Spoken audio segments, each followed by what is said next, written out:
Hey friends, my brother gave me a great recipe for these light and fluffy potato pancakes, and I'm going to show you how I made them.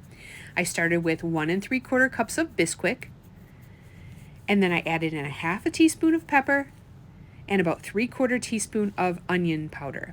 Now he added in a whole tablespoon, but that seemed like way too much for our taste. So really you're going to want to season these to your taste.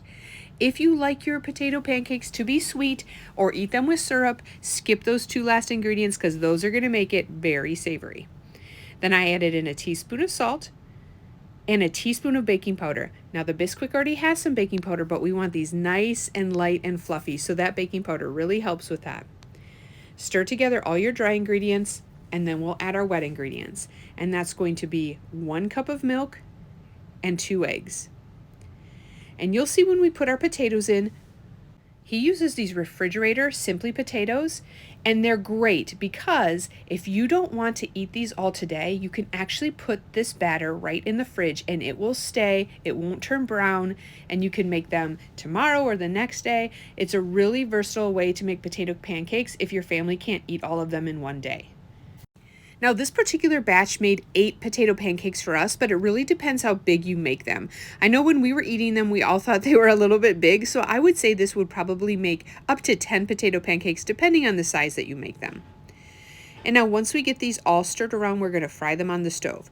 Now, of course, my brother said the best way to do it is probably in bacon grease, but I didn't have any bacon grease that day, so I just used a little bit of oil, and they still turned out fabulous. And they are really thick, so when you put them in there, you are going to have to spread it out because they're thick now, but with all that baking soda, they'll get even thicker and fluffier. And you want to make sure they get done in the middle, so you want to make sure you spread these out a little bit flat. And then here's the key, and this was my brother's advice, and it worked out perfectly. You want to cook them for about 3 minutes and then flip them over.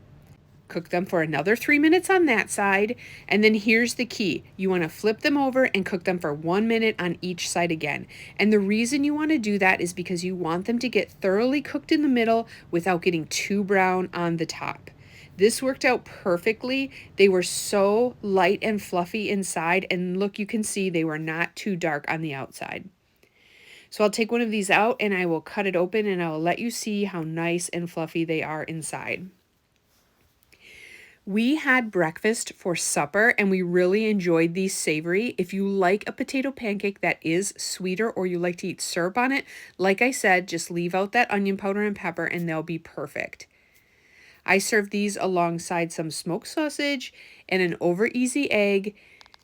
They were so light and fluffy, so delicious. And then the next couple of days, I had them for breakfast with a little bit of pepper jack cheese on top and a little bit of sriracha, and that was so, so good for a breakfast as well. I hope you try these. Let me know if you like them. Thanks for watching.